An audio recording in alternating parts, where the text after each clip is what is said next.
பேதுரு வனாந்தரத்தில் தனித்து போய் ஜெபம் பண்ணி கொண்டிருந்தார்.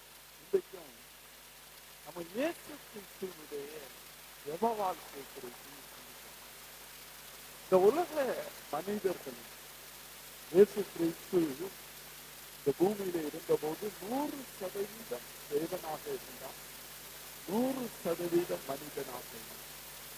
இந்த உலகத்துல ஜெபம் பண்ண வேண்டிய தேவையில்லை அப்படின்னு ஒரு நபர் இருப்பார் என்றால் அது இயேசு கிறிஸ்துவாக தான் இருக்கும். அவருக்கு ஜெபம் பண்ண வேண்டிய தேவையே இல்லை அப்படின்னு நம்ம சொல்லலாம். ஆனா வேதத்துல நம்ம வாசிக்கிற போது இயேசுடைய ஜெப வாழ்க்கை, இயேசுவும் ஜெபமும் நம்ம பிரித்து பார்க்க முடியாத அளவு இயேசுடைய ஜெப வாழ்க்கை இருந்திருக்கு.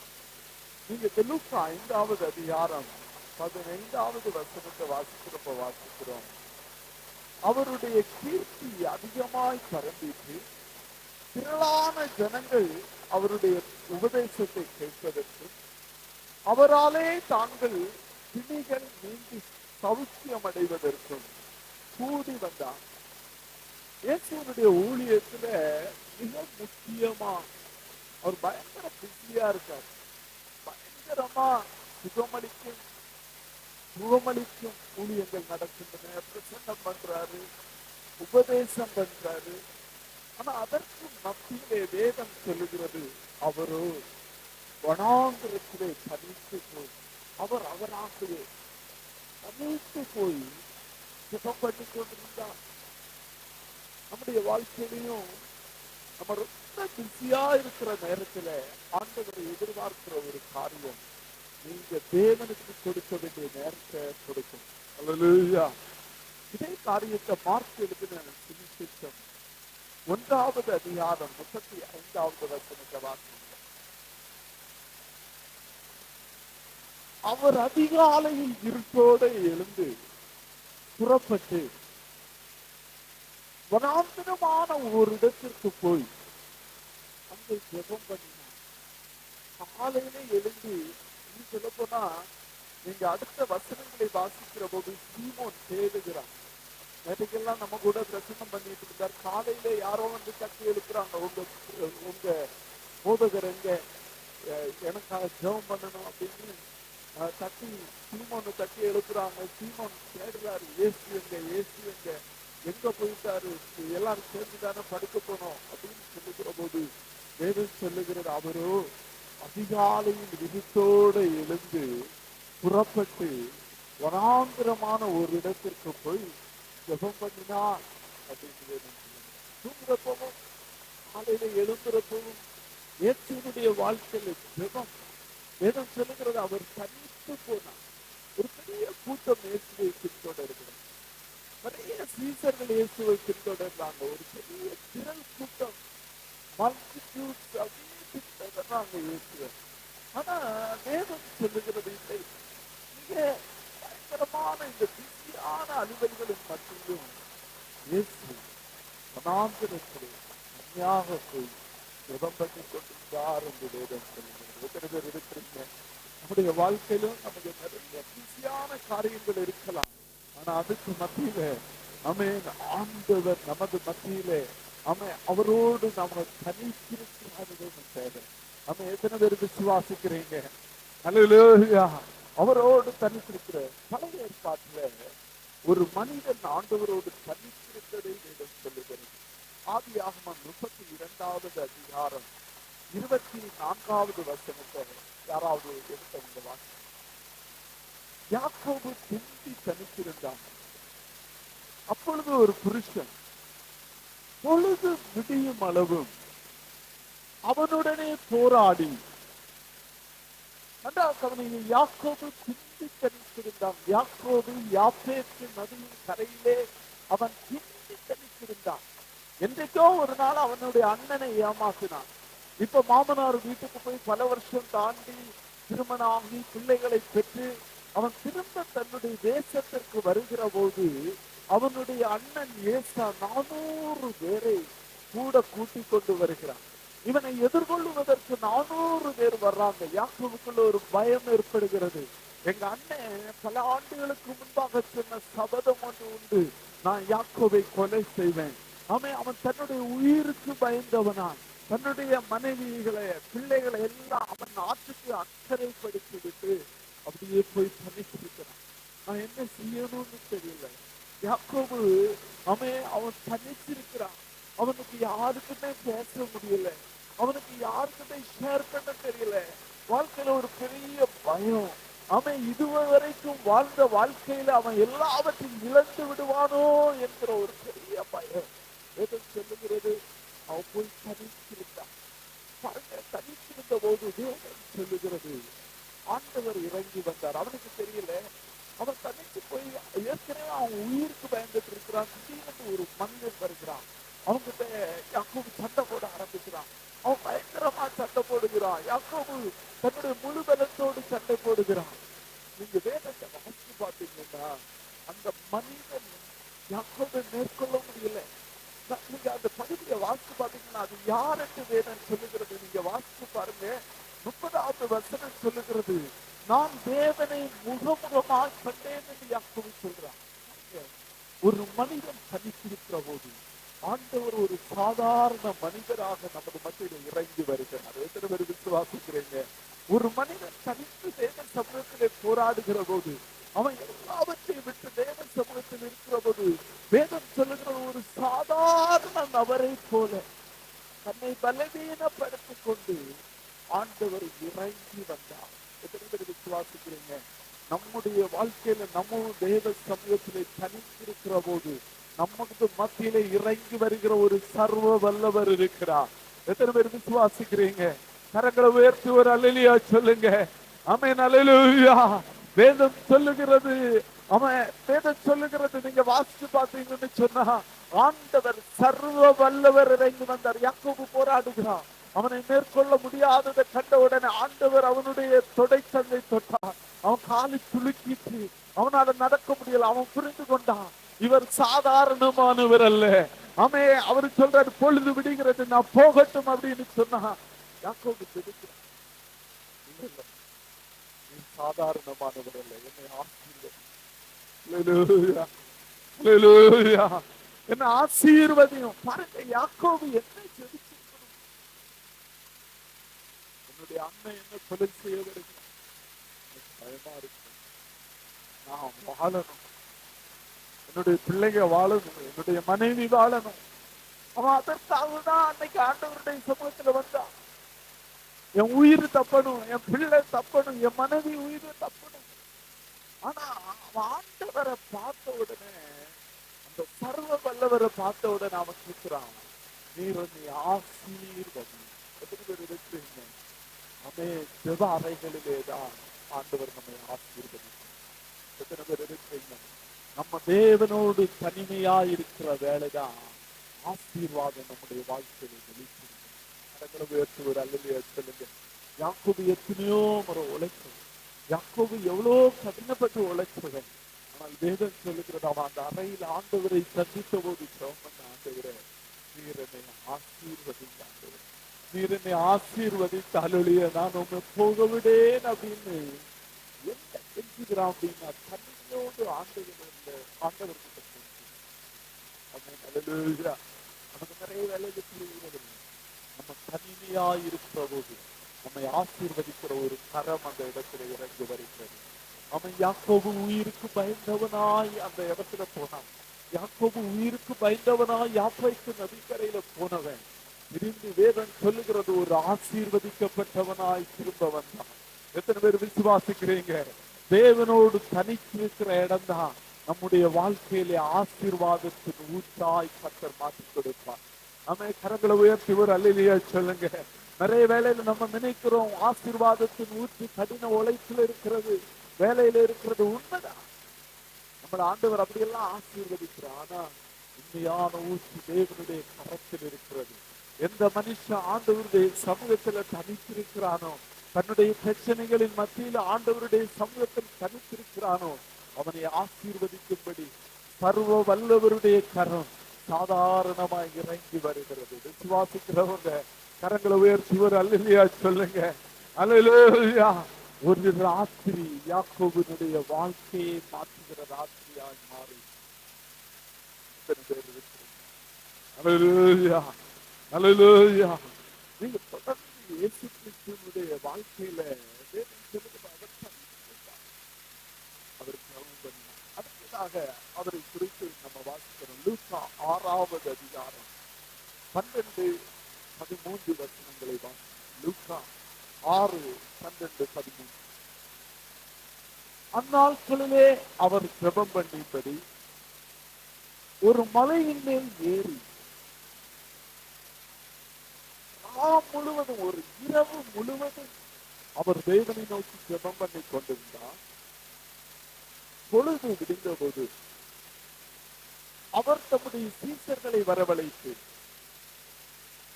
அவர்களில் 12 பேரை தெரிந்து கொண்டு அவர்களுக்கு அப்போஸ்தலர் என்று பெயரிட்டார். வேதம் சொல்லுகிறது, ராத்திரி முழுக்க இயேசு ஜெபம் பண்ணினார். ஏறத்தாழ 12 மணி நேரம், இரவு முழுக்க. நீங்க பாத்தீங்கன்னா பகல்ல ஜெபிக்கிற, பகல்லையும் உழைக்கிறது உண்டு.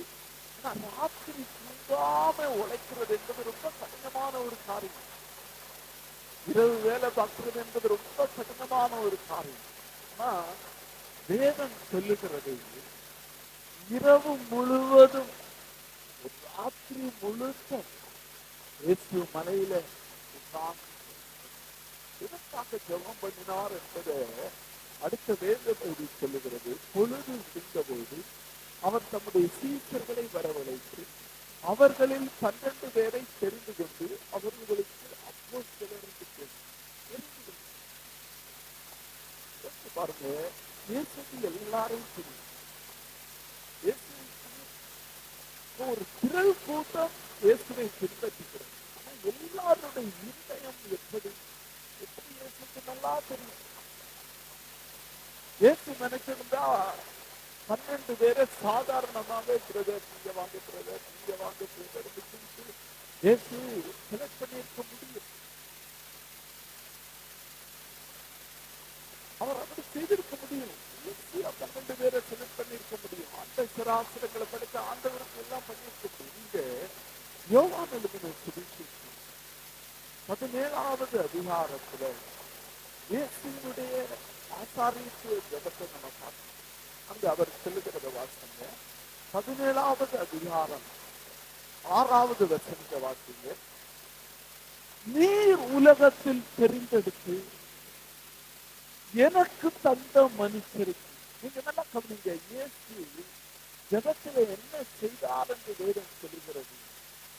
நீ உலகத்தில் தெரிந்தெடுத்து எனக்கு தரணும். அல்லேலூயா, அல்லேலூயா. இயேசு 12 பேரை தெரிஞ்செடுக்கணும். ஆனா அவர் எதற்காக தேவ சமூகத்தில் காத்திருக்கிறார்? ஆண்டவர் தெரிந்து.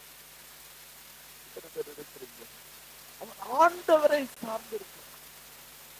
அவர் ஆண்டவரை சார்ந்திருக்கிறார். ஜெபத்தில் ஆண்டவரை சார்ந்திருக்கிறார். நீர் எனக்கு தெரிந்திருக்கிறார். அது மட்டும் இல்லை, நீங்க அந்த வேத பகுதியை வாசிக்கிறப்போ 17வது அதிகாரம் 12வது வசனத்தை வாசிங்க. அவர்களை உங்களுடைய நாமத்தினாலே காத்துக்கொண்டே நீர் எனக்கு, அவங்களை தெரிந்தெடுக்கிறப்ப மட்டும் ஜெபம் பண்ணல, தெரிந்தெடுத்து இயேசுவோடு அவர்கள் ஊழியம் செய்த நாட்களில் அவங்களுக்காக அவர் டெய்லி ஜெபித்தார். இந்த வேதத்துல வாசிக்கிறப்போ இயேசு பேதுருவை பார்த்து சொல்லுகிறார், பேதுருவே, சாத்தான் உன்னை சோதிக்கிறதுக்கு அனுமதி கேட்டான். உன் விசுவாசம் ஒளிந்து போகாதபடி வேண்டிக் கொண்டே நீ குணப்பட்டதுண்டு உன் சகோதரரை ஸ்திரப்படுத்த.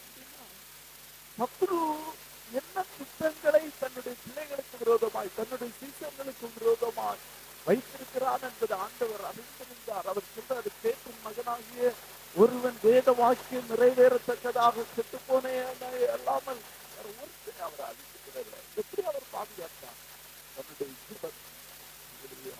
கரங்களை உயர்த்தி சொல்லுங்க, ஜெபம் உங்க குடும்பத்தை பாதுகாக்கும். அல்லேலூயா. ஜெபம் உங்க பிள்ளைகளை பாதுகாக்கும். ஜெபம் உங்க வேலைக்காரங்களை பாதுகாக்கும். ஆமென், அல்லேலூயா. நிறைய வேளையில நம்ம பிள்ளைங்க கூட போக முடியாது. ஆனா நீங்க ஜெபிக்கிற ஜெபம் உங்க குடும்பங்களை பாதுகாக்கும். அல்லேலூயா. இயேசு சொல்றாரு, நான் நீர் தந்தவர்களை நான் காத்து கொண்டே, தந்தவர்களை நான் காத்து கொண்டேன். பாருங்க, இயேசு வேத சமூகத்தில் காத்திருக்கிறார். முக்கியமான ஒரு காரியம். இந்த 12 அப்போஸ்தலர்களும் பொறுப்பேற்றானவங்களாக கேட்ட இல்லை.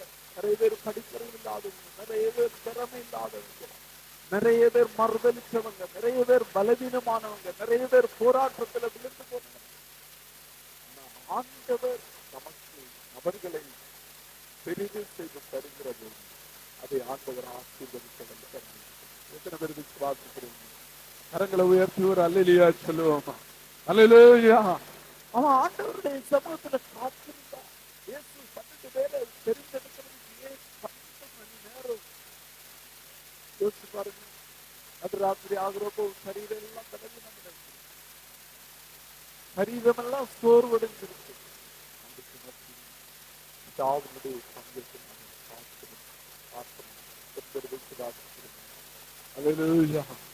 வல்லமையான எழுப்புதலை கொண்டு வருவதற்கு ஆண்டவர் அவர் அந்த ஜெபத்திற்கு பதில் கொடுத்தார். அது மட்டும் இல்ல, நீங்க வாசிக்கிறப்போ மத்தேயு எழுதின சுவிசேஷம் 10வது அதிகாரத்துல நம்ம வாசிக்கிறோம். வாசிங்க 10வது அதிகாரம் 1வது வசனத்தை வாசிங்க.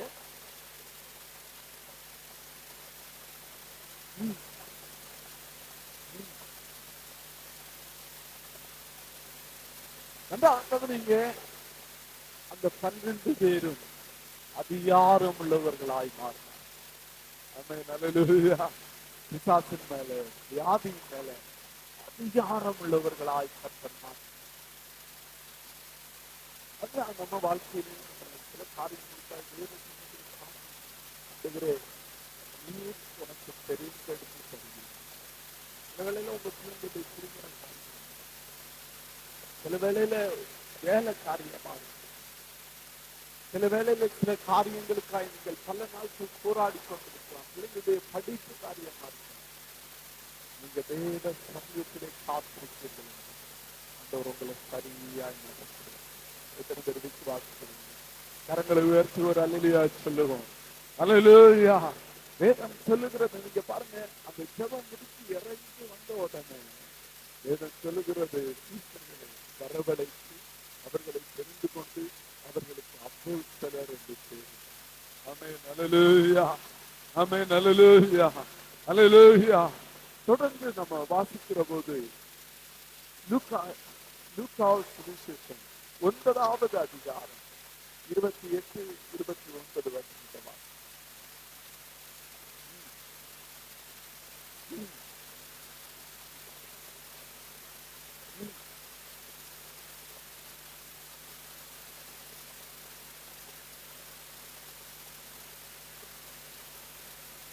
பாருங்க,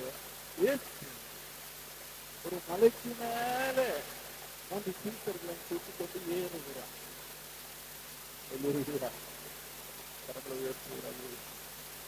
மலைன்னா கொஞ்சம் கஷ்டமான காரியம். சிலருக்கெல்லாம் கொஞ்சம் கற்றுக்கு வரதே கஷ்டமா. சிலரெல்லாம் சொல்லுவாங்க, வீட்டுல உட்கார்ந்து யூடியூப்ல பார்த்தாலும் ஆராதிக்கலாம். விதவிதமான பிரசங்கங்கள் நம்ம என்ன செய்யறோம், நிறைய இடங்களில கேட்கிறோம். பாருங்க, ஆண்டவரை சந்திக்கும்படி இயேசு மலை மேலே ஏறினார். சில வேளையில நமக்கு சில பிரயாசங்கள் இருக்கு, பலவீனங்கள் இருக்கு, போராட்டங்கள் இருக்கு. அதுக்கு மத்தியிலையும் மலையின் மேலே எத்தனை பேருக்கு சொல்லுங்க, அல்லேலூயா, என்னுடைய ஆண்டவரை தரிசிக்கிறதுக்கு நான் மலையின் மேலே ஏறணும். அல்லேலூயா. சீனாய் மலையில போய் வேதம் சொல்லுகிறது, மோசே தேவ சமூகத்தில் இருந்து இறங்கி வந்தப்போ அவனுடைய முகம் பிரகாசித்தது. மலைக்கு மேலே மலையில் நிற்கிற உடனே ஏதோ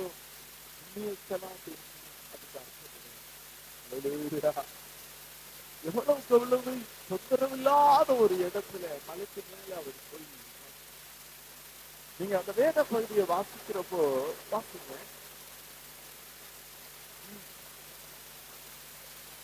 அவர் ஜெபம் பண்ணுகையில் அவருடைய முகரூபம் மாறி ஜெபம் பண்ணிட்டு இருக்கிறாரு. திடீரென்று அவருடைய முகரூபம் மாறி. அல்லேலூயா. அவருடைய வஸ்திரம் ரொம்ப வெண்மையா மாறிச்சு. நீங்க அதை பேசுகிற பிற்காலத்துல சபைக்கு எழுதுகிற போது ஆட்சியாக இருக்கிற 2 பேதுரு 1வது அதிகாரம் 16வது வசனத்தை வாசிங்க. நாங்கள் தந்திரமான கட்டுக்கதையை பின்பற்றல, அவருடைய மகத்துவத்தை, அந்த குளோரியை நாங்கள் கண்ணார கண்டோம். எத்தனை பேர் இருக்கிறீங்க? அல்லேலூயா. ஏதோ பிக்சர்ல பார்க்கல, அவருடைய மகத்துவத்தை கண்ணார கண்டோம். எத்தனை பேர் விசுவாசிக்கிறீங்க? கூட போனவங்க சொல்றாங்க, ஜெபம் பண்ணி கொண்டிருந்த போது பரலோகத்தில் ஆண்டவர் எப்படி இருப்பாரோ அதே போல அவருடைய ரூபம், அவருடைய முகம் மாறிச்சு, அவருடைய சரீரம் எல்லாம் மாறிச்சு. விதைக்கிற ஒரு மனிதன் மருதுவம். எத்தனை பேர் இருக்கு? விதைக்கிற மனுஷங்க தான் ஆண்டவருடைய சாயலுக்கு ரொம்ப மாறுவாங்க. ஜெபம் நம்ம சுபாவத்தை மாற்றும். ஜெபம் நம்மளை ஒரு மறுரூபமாக மாற்றும்.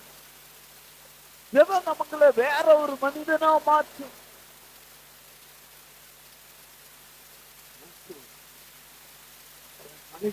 மலையிலிருந்து 40 நாள் ராத்திரி பகல் தேவ சமூகத்தில் இருந்து இறங்கி வர அவனுக்கே ஒரு தேவனுடைய பிள்ளை எவ்வளவு நீங்க தேவ சமூகத்தில் இருக்கிறீங்களோ, ஜெபிக்கிறீங்களோ, அவ்வளவு ஆண்டவர் சுபாவத்தை எத்தனை பேர் விசுவாசிக்கிறீங்க? அல்லேலூயா. உங்க பேச்சு மாறும், உங்க சிந்தை மாறும். நீங்கள் தேவனுடைய சாயலுக்கு ஒப்பா மாறுவீங்க. உங்க முகம் பிரகாசிக்கும். உங்ககிட்ட பேசுறப்போ, உங்ககிட்ட நடக்கிறப்போ மனுஷங்க தேவனுடைய பிரசன்னத்தை உணர்வார்கள். உங்க வார்த்தை கிருபை பொருந்தியதா இருக்கும். உங்க சிந்தை தேவனுடைய சிந்தையா இருக்கும். எது கரங்களை உயர்த்தி ஒரு அல்லேலூயா சொல்லுங்க. வேதம் சொல்லுகிறது இயேசு ஜெபம் பண்ணார். எதுவரைக்கும் ஜெபம் பண்ணார்? வேதம் சொல்லுகிறது அவருடைய முகரூபம் மாறும். அவர் ஒரு பரலோக ரூபம் மாறுற அளவுக்கு அவருடைய வஸ்திரம் வெண்மையா ஆயிடுச்சு.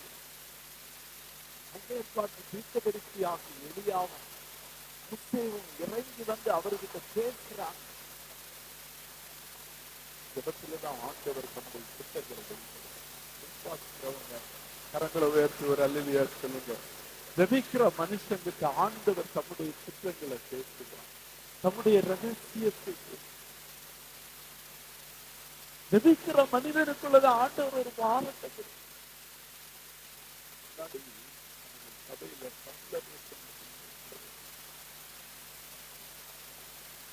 அவருடைய ஜெப வாழ்க்கை ரொம்ப ஆச்சரியமா இருக்கு. அந்த 2 மணில 7 மத்தியானம் 2 மணிக்கு வேலை காலையில 2 மணிக்கெல்லாம் எழுந்து அவருக்கு ரூம்ல உட்கார்ந்து ஜெபிக்க முடியாது. ஒரு ரூம்ல உட்கார்ந்து அவருடைய நிறைய சாட்சிகளை சொல்லியிருக்கிறார். ஒரு முறை அவருடைய அக்காவுடைய மகளுடைய பிள்ளை 4 வருஷமா இந்த குழந்தைக்கு காது கேட்கும். ஒரு நாள் இவர்கிட்ட பேச்சுவாக்குல நெச்சுக்கு போறதில்ல, என் பேத்துக்காக ஜெபம் பண்ணிக்க அப்படின்னு சொன்னாரு. அவரு போன்லயே ஜெபம் பண்ணாரு. மறுநாள் இவருக்கு அந்த பிள்ளை பேச ஆரம்பிச்சு. அவரை ஆண்டவர் அதிகமா ஜெபிக்கிற ஒரு மனுஷன்.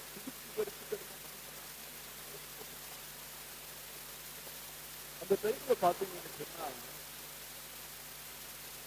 நம்ம இந்தியாவுல சின்ன பிள்ளைங்க அதை யுத்த ஆரம்பித்த நாள் சொல்லுவாங்க. நிறைய சின்ன பிள்ளைங்க பாதிக்கப்பட்டாங்க.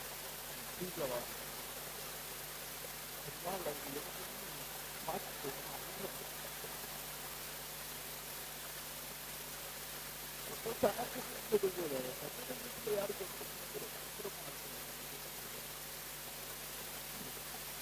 செய்தி இந்தியாவில் உள்ள பிள்ளைகளுக்காக இந்த பிள்ளைகளுக்காக நான் வேதனைப்படுகிறேன். எந்த ஒரு மனுஷன் ஜெபிக்கிறான் அவங்களுக்கு ஆசைகளை ஏற்படுகிறாங்க. வேதம் கண்டு ஜெபிக்கிற மனிதனுக்கிட்ட ஆண்டவர் பரலோகத்திலே செய்ய வேண்டிய ஆலோசனைகளை ஜெபிக்கிற மனிதனுக்கு விசுவாசிக்கிறவங்க கரங்களை உயர்த்தி ஒரு அல்லேலூயா சொல்லுங்க. அல்லேலூயா, அல்லேலூயா. வேதம் சொல்லுகிறது இயேசு வெளியாகும் இறங்கிட்டு தொடர்ந்து நம்ம வாசிக்கிறது லூக்கா எழுதின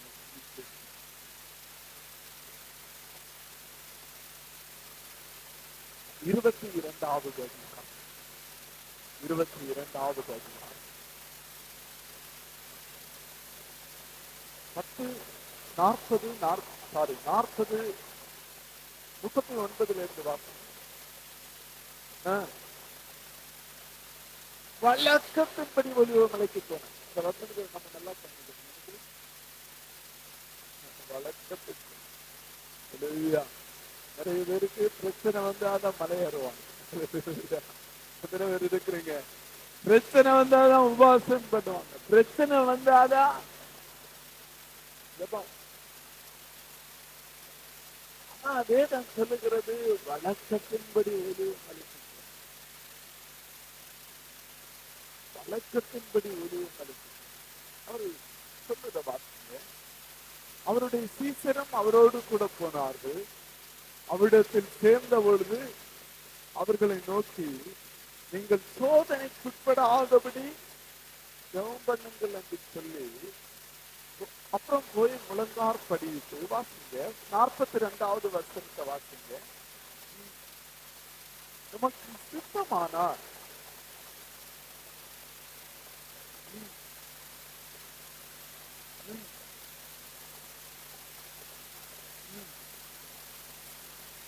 வானத்திலிருந்து ஒரு தூதன் தோன்றி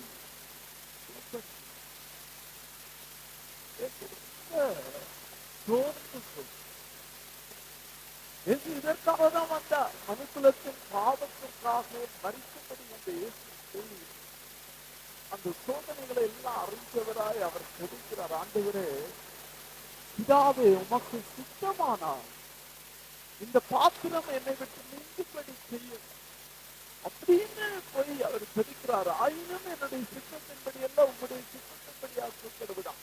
அளவுக்கு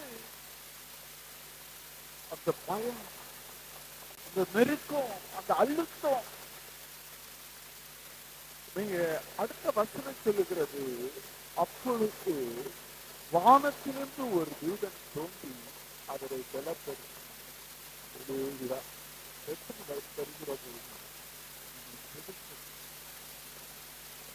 தூங்குல வரும் என்ன பண்ணணும்னே தெரியல.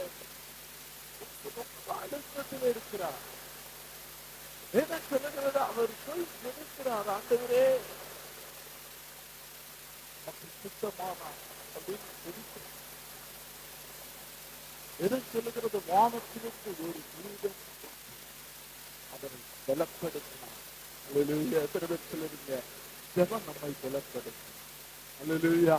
சொல்லுங்க ஜெபம் நம்மை பலப்படுத்தும். பாருங்க, எப்போதெல்லாம் ஜெபிக்கிறோமோ அப்போதெல்லாம் வானம் திறக்கப்படுகிறது. இங்க லூக்கா எழுதின சுவிசேஷம் 3வது அதிகாரம் 21வது வசனத்தை யாராவது வாசிங்க. ஜனங்கள் எல்லாரும் ஞானஸ்தானம் பெற்ற போது இயேசுவும் ஞானஸ்தானம் பெற்று ஜெபம் பண்ணுகையில் வானம் திறக்கப்பட்டது. ஜெபம் தான் பரலோகத்தை திறக்கும். பரலோகத்தின் திறவுகோல் எது அப்படின்னு சொன்னா ஜெபம்.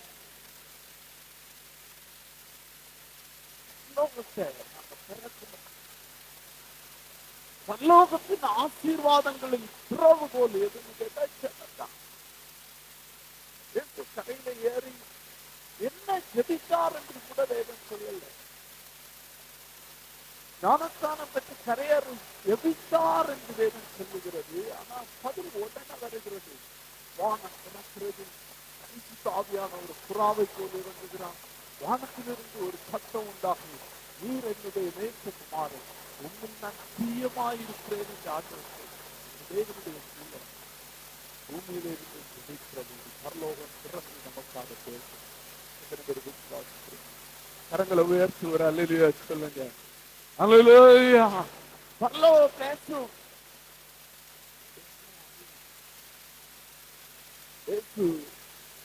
வேதம் சொல்லுகிறது, அவர் ரொம்ப அந்த கெட்டவங்க தோட்டத்துல போய் அவர் போய் அள்ளி கிளப்புகிற போது வேதம் சொல்லுகிறது, வானத்திற்கு ஒரு தெய்வம் நினைக்காத யாரும்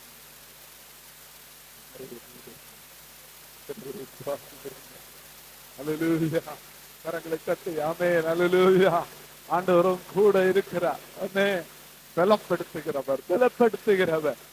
ஜெபம் ஒரு பலவீனமான மனிதனையும் பலப்படுத்தும். பலவீனமான மனிதனையும் ஜெபம் பலப்படுத்தும். நீங்க அந்த வசனத்தை வாசித்து பாருங்க. அதுக்கப்புறம் 44வது வசனம் சொல்லுகிறது, அவர் மிகவும் வியாகுலப்பட்டு அதிக ஊக்கத்தோட ஜெபம் பண்ணினா அவருடைய வேர்வை இரத்தத்தில் பெருந்துளிகளாய் தரையிலே விழுந்தது. அவர் ஜெபம் பண்ணி முடித்து எழுந்திருந்து தம்முடைய சீசரிடத்தில் வந்து அவர்கள் துக்கத்தினால் முத்திரை பண்ணுகிறதை பாருங்க. துக்கம் வந்திருக்குன்னா ஜெபம் பண்ணுவாங்க, தூக்கம் தூங்கிட்டு இருப்பாங்க. துக்கம் அல்லேலூயா. இயேசுதான் அடிக்கப்பட போகிறார். துக்கம் வந்துருச்சுன்னா சிலர் தூங்கிட்டே இருப்பாங்க. என்ன ஜெபம் பண்ண, என்ன வேதத்தை வாசிச்சுட்டாங்க. சிலர் எல்லாம் வேலைக்கு போறதை நிறுத்த மாட்டாங்க. அல்லேலூயா. வேலையில என்ன பிரச்சனை வரட்டும் நிறுத்த மாட்டாங்க. ஆனா சில ஏதாவது ஒரு பிரச்சனை வந்துருக்குன்னா ஃபர்ஸ்ட் அவங்க கட் பண்றது எது தெரியுமா? சர்ச்சு.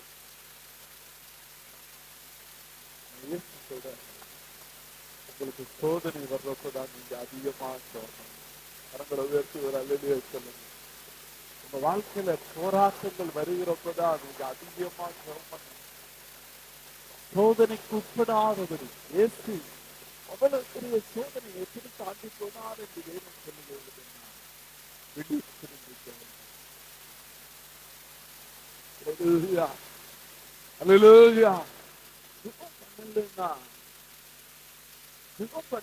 நம்மளால சோதனை மேற்கொள்ள முடியும்.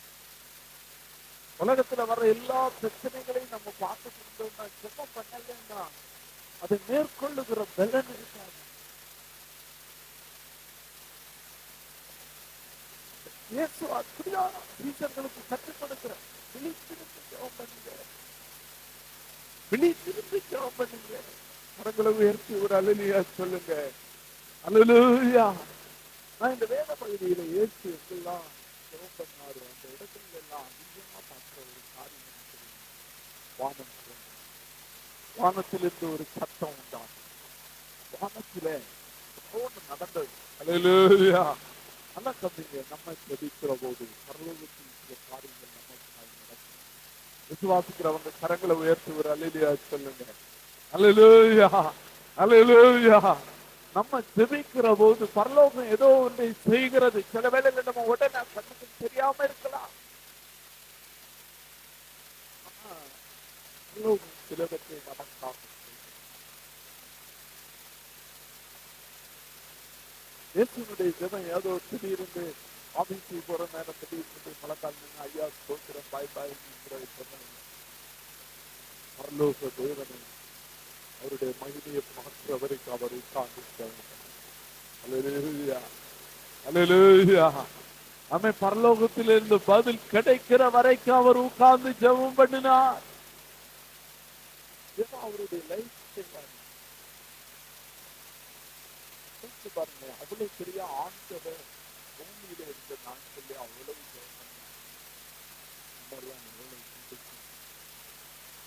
நம்ம வாழ்க்கைக்கு எவ்வளவு ஜெபம் வேணும். அல்லேலூயா. கரங்களை உயர்த்தி ஒரு அல்லேலூயா சொல்லுங்க. அல்லேலூயா. அம்மா இவ்வளவு செபிக்கணும்.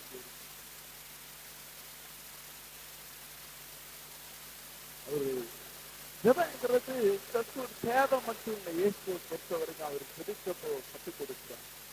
பரலோகத்தில் இருக்கிற என் தகப்பனே, அப்பாவை பற்றி அப்பாவுடைய முகத்தை கேட்கிறேன்.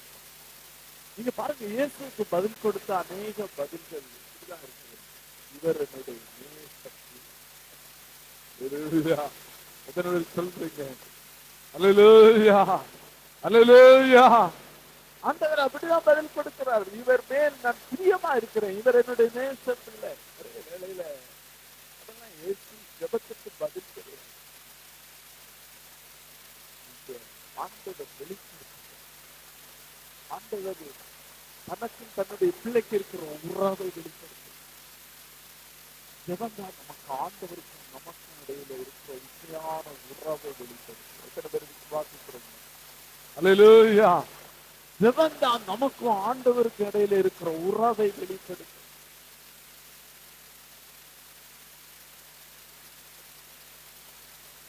எப்போ ஒரு மனிதன் செபிக்க ஆரம்பிக்கிறானோ அப்பதான் அவனுக்கும் ஆண்டவருக்கும் இடையில இருக்கிற உறவு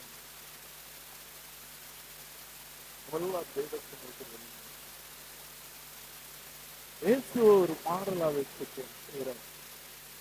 நானும் உண்மை அதிகமா தேட, அதிகமாய் நேசிக்க, அதிகமாய் கொதிக்க எனக்கு உதவி செய்தாங்க, உதவி செய்தாங்க. ஆண்டவருக்கு கேட்ப, ஆண்டவரை ஒரு செவாவை ஊற்றினாங்க. ஆண்டவரை நாங்களும் உண்மை போல கொதிக்கணும், நாங்களும் உண்மை போல கொதிக்கணும். நிறைய வேளையில சில போராட்டங்கள் பிரச்சனைகள் வருகிற போது நாங்கள் தோற்று போகிறோம். நாங்கள் தொய்த்து போகிறோம், நாங்கள் தொய்த்து போகிறோம். ஆண்டவரை எங்களுக்கு உதவி செய்யணும், உதவி செய்யணும். கரங்களை உயர்த்தி உதவி செய்யணும். உண்மை போல எங்களை மாற்றணும். எங்க சுபாவம் மாறணும் ஆண்டவர், எங்க கேரக்டர் மாறணும் ஆண்டவர், எங்க வாழ்க்கை மாறணும் ஆண்டவரை. நாங்க இந்த உலகத்தில் இருக்கிற நாட்களில் பரலோக பிள்ளைகளாய் மாறணும் ஆண்டவர். எங்களை மாற்றுங்க ஆண்டவர். ஆண்டவருக்கு வானம் திறக்க தெய்வம் பேசு, வானம் திறக்கணும் தெய்வம் பேசு, நேச மகனென்று நித்தம் சொல்லணும், நேச மகளென்று நித்தம் சொல்லணும்.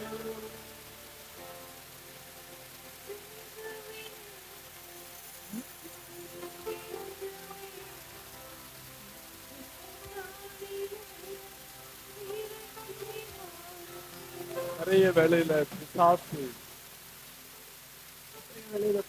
நமக்கு சொல்ற பொய்களை வந்துடும்.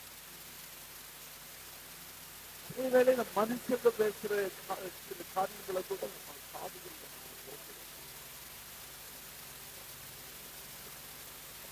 பரலோகம் என்னை குறித்து என்ன பேச விரும்புகிறது என்று நம்ம காத்திருக்கிறோம். பரலோகம் என்னை குறித்து என்ன சிந்தித்திருக்கிறது என்பதை அதற்காக நம்ம காத்திருக்கிறோமா? நம்ம ஜெபம் ஏதோ சேவைக்கான ஜெபமா இருக்கிறோம் இல்லை, பக்கத்தை பேசிட்டு இருக்கிற உறவுக்காக.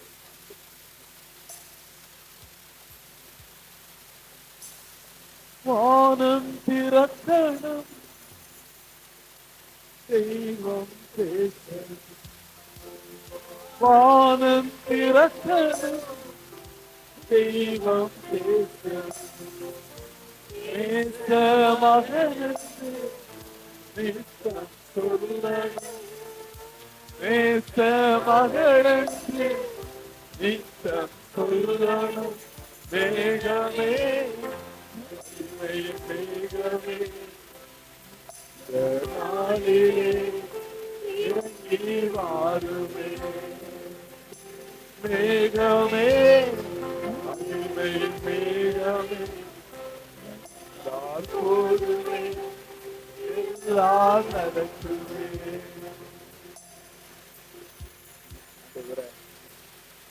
வானங்கள் திறக்கப்படும், உங்க சத்தங்கள் கேட்கப்படும். உங்க ஜப வேலை பரலோகமா மாறக்குவாங்க. எங்க ஜப வேலையில பரலோக தகப்பனுடைய பிரச்சனத்தை நாங்க அனுபவிக்கணும். உங்க சத்தத்தை கேட்கணும் ஆண்டவரே. ஆண்டவரே என்ன மாற்றினாங்க, என் ஜப வாழ்க்கைய மாற்றினாங்க, என்னுடைய ஜப வாழ்க்கைய மாற்றினாங்க.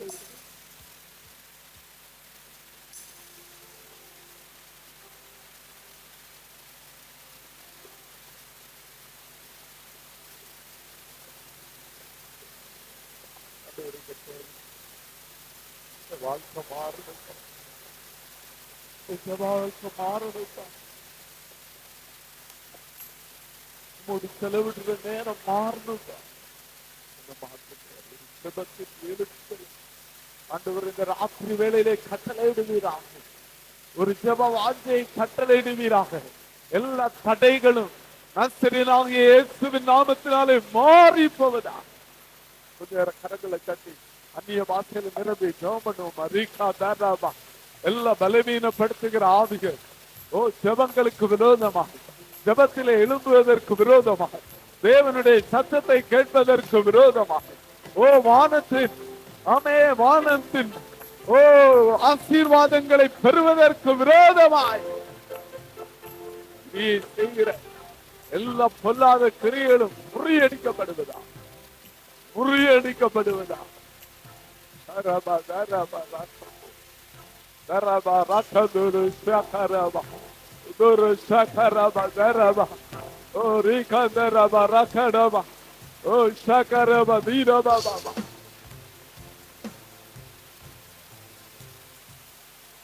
ஆண்டவரே ஒவ்வொரு பிள்ளைகளும்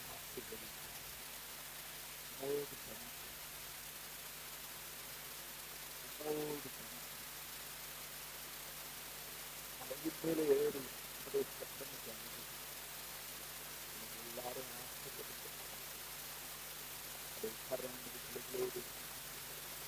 பிள்ளைகளை ஆசீர்வதிக்க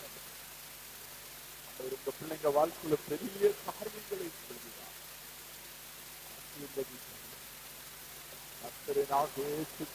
நாமத்துக்கு கொடுக்கிறேன் நல்ல பிதாவே.